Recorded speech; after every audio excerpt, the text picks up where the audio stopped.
Hello everybody. This will be a lesson for the material that we covered in class on 414 on Wednesday. This will be another short version of a longer lesson. I'm shooting for about 15 minutes here. Anyway, this is on the back of this sheet that you're going to need today is on the back of the one we did on Monday. This, okay? I'll include a blank scanned version for those of you that want to print this out at home. Okay, you'll want a blue and a brown pencil today. The first thing we're going to do is finish up this. Okay, now I think we left off with number 5, this funny little chain, funny little lakes right here that are in a line. If you would Google Paternoster or Paternoster lakes, there's some good examples on the internet of these. This Paternoster comes from, I believe, Latin, the name of a prayer, Our Father.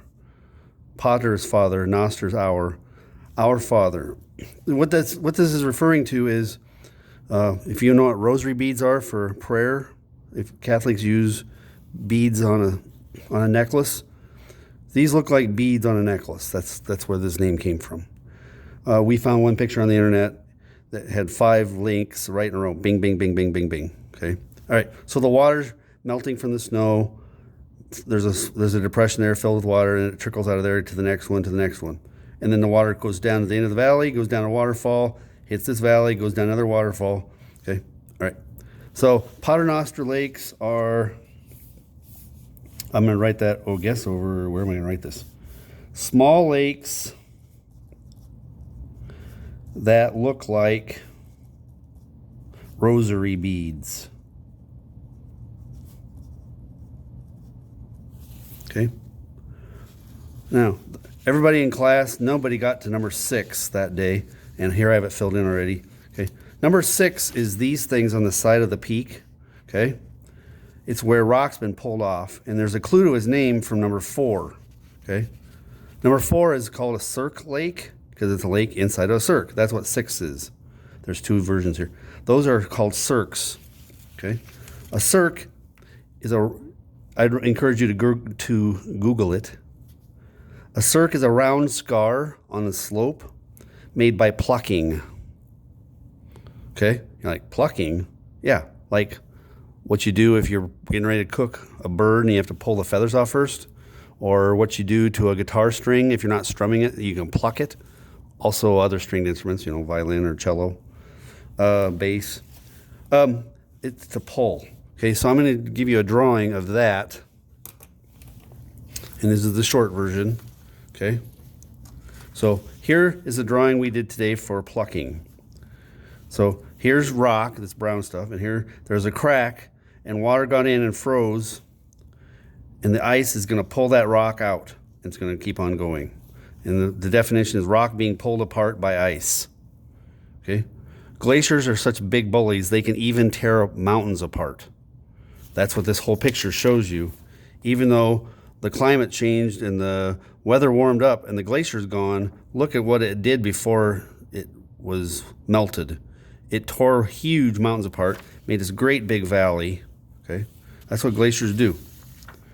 All right, next. I'm going to make a bigger deal out of the U-shaped valley today. Okay, and I'm going to give you some things to look up on Google. There's some neat pictures you can find. All right, the next thing.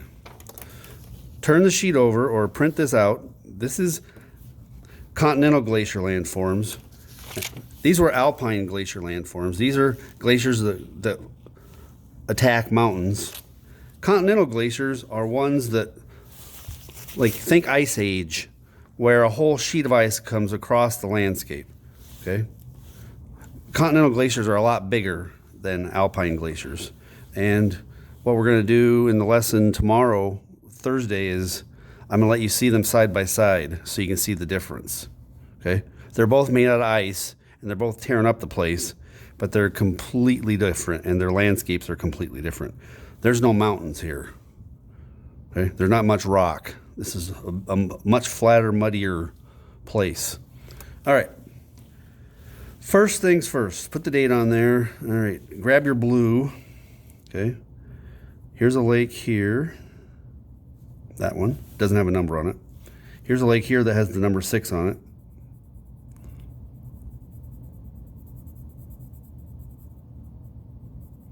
Okay.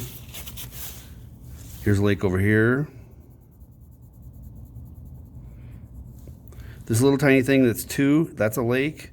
Here's another one just like it. It doesn't have the number, but it's another example of 2. Okay. Here's a different kind of lake, and there's 3 of its friends. Those are all blue. Remember, you can pause and rewind. That's the beauty of YouTube. Okay, so I did those. This stream's important. This is meltwater running out from under the glacier and on top of the glacier. This glacier is melting everywhere. On the top, on the front, on the bottom, and this is water pouring out. It'd be very muddy water, but we're using blue to represent the water. Okay. See, is there anything else I got to do blue here before? Okay, the elephant in the room, so to speak, is this is ice. This is the glacier. So everything that I'm going to color here is glacier. I'm doing the bottom first, so you know where to go. And then all of this above it is blue. And I was joking around with the kids in class saying, you can go to your parents and act all disturbed and upset, and they're supposed to, you know, depending on how good your acting skills are, you're supposed to get them to ask, what's wrong? He's like, my science teacher lied to us. And like, oh no, Mr. Physics, he wouldn't lie to you. Yes, he told us that glaciers are blue, but they're really not. They're not. They're blue on the inside. They look white on the outside, but they're usually covered in mud and sand and gravel and stuff. So they don't look like this. But I'm using blue to represent water and ice. So yes, I lied to you. All right, now switch to brown. Everything else here is brown, but we're not going to color it brown because you wouldn't be able to see anything. Okay, we're going to color the brown things that are important, and this will be some of the stuff we talk about today, and the rest of it we'll talk about tomorrow. Okay, so these 5 funny, streamlined, funny shaped hills. There's 5 of them. It's hard to tell they're brown because of the black outlining, but those are a neat kind of hill. Glaciers make them. We have them in Minnesota, but not around here. Okay, you'll be able to find pictures of those.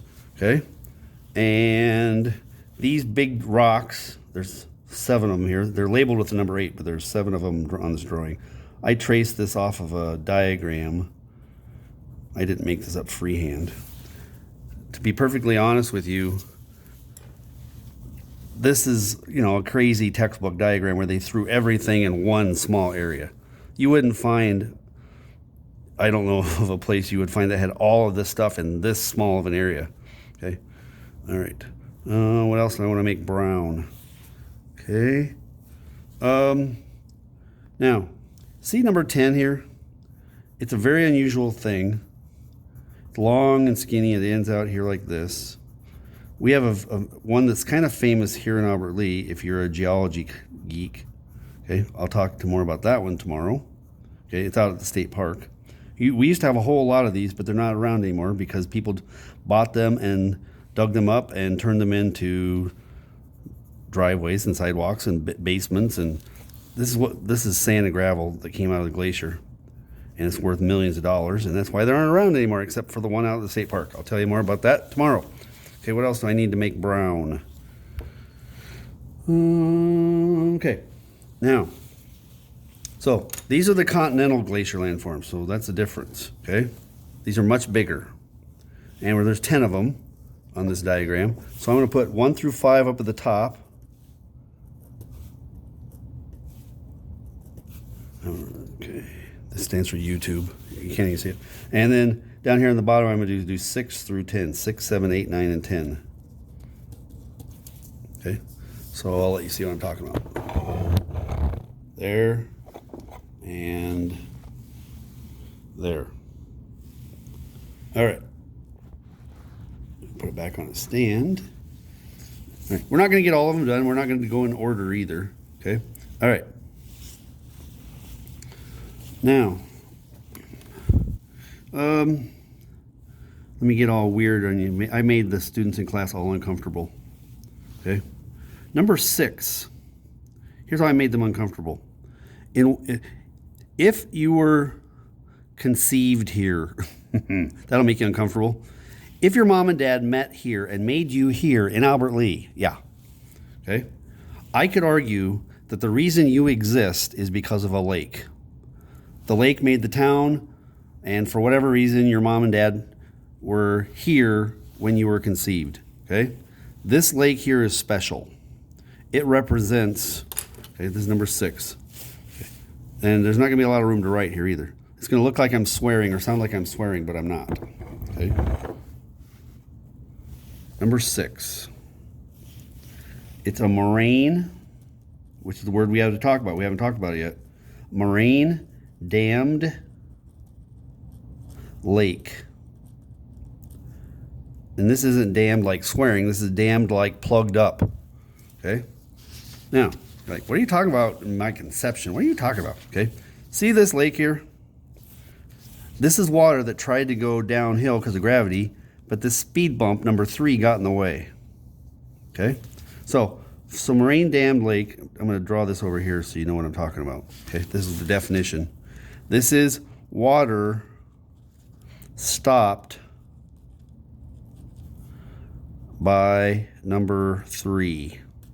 I haven't told you what number 3 is yet. It's kind of a little bit of suspense. Okay? So this lake here, this is what the kind of lake that Albert Lea Lake is, was formed by water that got trapped behind this bump. Okay, so we need to talk about that bump. Look at number 3. We could draw it in brown if we wanted, but I don't know. Everything else is brown here too, but okay. So here's the bump. I guess by doing it this way, it calls your attention to it.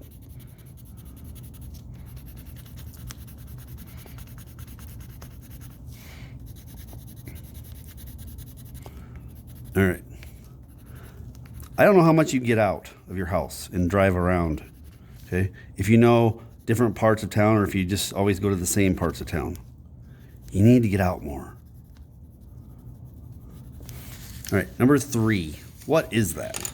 Well, it's a word I just used, moraine. Okay, but there's different kinds of moraines. I'm going to tell you about this one. Okay, now you get another story. Okay, pretend you've been super sick, just feeling terrible, and you go to the doctor, and they do a ton of tests, and they don't know what's wrong, and you can tell they're worried about your health too. And they make another appointment for you to come back when they've got the results back, and you're nervous. And when you finally go to the doctor and you're sitting there waiting for them to show up, and they come in, you can tell the doctor's got bad news for you. And your doctor may say, like, there's no good way to say this. I'm sorry I have to tell you this, but you have a terminal illness. Like, terminal means it's something that's going to end you. Terminal means end. This is a disease that's going to kill you. You're like, why are you talking about this? Okay. This is called a terminal moraine. Here's that word again. It's a very important word. Did you catch that? When a teacher tells you something important, you're going to hear about it again. Okay? You need to know it. Terminal moraine.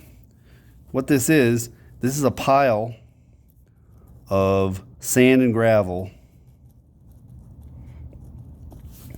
that marks the farthest the glacier has pushed. I'm going to write Glacier GL. Okay? Pile of sand and gravel that marks the farthest the glacier has pushed. Now, I acted this story out in front of class, and obviously I'm not going to do that. In this case, I'm just going to use words. I don't know how your family works, but if you were told it was your turn to go out and shovel the snow, it wasn't enough snow for the snowblower, and it was too much to sweep or ignore. You're like out there grumpy in the morning getting ready to shovel, and it's just snow that you can push. You don't have to throw it. Okay? So as you were out there pushing the snow with your shovel, you pushed and pushed and pushed and pushed, and whenever you stopped and then you walked back to do the next one and you pushed that one down too, somebody could tell where you stopped, right? There'd be a big pile of snow, which was at the end of your shovel. It was just like a snowplow pushing snow ahead of it, and then if you back up. That's what number 3 is. This glacier here pushed and pushed and pushed and pushed and pushed. It made it this far and then it stopped. And now it's warming up and melting and the glacier is going that way now. This shows the farthest progress the glacier made. Okay? This is what happened in Albert Lea. If you know where the swimming pool is and the pickleball courts, okay, that's Frank Hall, that road. If you go toward the park that's right there by the pool, it starts going uphill, okay? Then you turn around the corner and you keep going up the hill, and you're going to go by Academy, and you're going to be up above the dog kennel area where the dog pound is. That hill you just climbed right here. This is not a map of Albert Lea, but you just climbed up on top of this terminal moraine. If you know where Frank Hall Drive is, as it curves around the lake, and then it turns into, it runs out when Frank Hall Drive is done, then you can turn and go on South Shore Drive. South Shore Drive runs on top of this thing, the big pile of sand and gravel that plugged up the path, and Albert Lea Lake is the water that piled up behind it. Okay? That's why Albert Lea exists, is because people were attracted to the water. First Native Americans and then us. Okay? All right, next. Okay. Now, we didn't get them all done today, and we're not going to try to do that now. Okay, now, I have to talk some more about, I'm going to go back to this side and give you some things to look up on Google, and then be done for the day. Okay, I'm going to hit pause. All right, back to this. We need to talk about the differences, and I'm going to do more of this tomorrow too, but the differences between the glacier that made this stuff happen and the glacier that's making this stuff happen, okay? All right. And this can go on your glacier basics. Okay. I've already had this written out. We already did plucking. Rock being pulled apart by ice. Okay. So I don't remember if I did that on this video or not. Okay. So what this is where ice is flowing by rock and water got into a crack and the ice froze in there, the water froze in there, and as the ice continues to go this way, it's going to pull this rock out. It's called plucking. Okay? That's how things like cirques are made. All right, now, here's a fun word. Fjord. This is a Norwegian word. Norway has many fjords. And they're kind of a cool thing, okay? So, a fjord is a glacial valley, just GL for glacial. Glacial valley, it's U-shaped, and it's been flooded by the ocean. So, what I want you to imagine is, on this drawing, imagine that we colored this all in, filled in with water. Salt water. Here's what happened. If this glacier chews this landscape all the way down to the ocean, and then the glacier eventually melts, the ocean's going to find its way, the water's going to backfill in here, okay? So you'd have this long, pretty straight valley way up inside your country. You might be hundreds of miles away from the ocean, and yet you've got salt water right next door. That's what Norway's like. It's mountains and fjords. That's most of the country, okay? Fantastic landscape. And these fjords are super steep-sided and quite deep. You can catch ocean fish in the middle of your country if you're a Norwegian in these fjords, okay? That'd be an interesting thing for you to do on Google, is to look up fjord, okay? A U-shaped valley flooded by ocean. Now, let me just give you a list of things that I'd recommend. I can't make you do this, you're at home. But these are things I'd recommend you look up on just Google Images, okay? First of all, Are you familiar with stories like Harry Potter, Lord of the Rings, that kind of stuff, with mountain trolls? Not the cute little trolls with the fuzzy hair, the scary monsters from the stories, okay? So if you want to look up mountain trolls and know what I'm talking about, go for it. But here's what I want you to Google. I want you to Google troll tongue. Okay? This is a place. It's a thing. It's a place in Norway up on the top of a U-shaped valley where there's a piece of rock hanging out that looks just like a tongue of a monster sticking it out at you. Okay? And people will climb for a couple hours to get up to it. And when you find neat pictures of it, look down below. Because way down below, thousands of feet below, you can see the water. Okay? Look up this one. Pulpit Rock.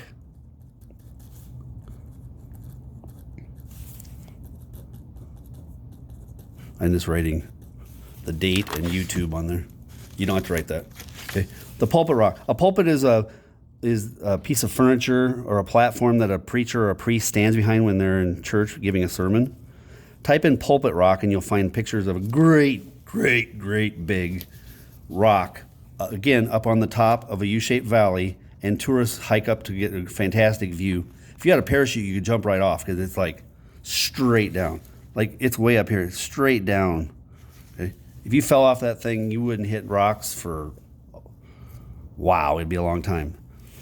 It's quite high up there, okay? This one's a weird spelling. I think I'll get it right. When you start typing it in, Cherigbolton, I guarantee not being pronouncing that right.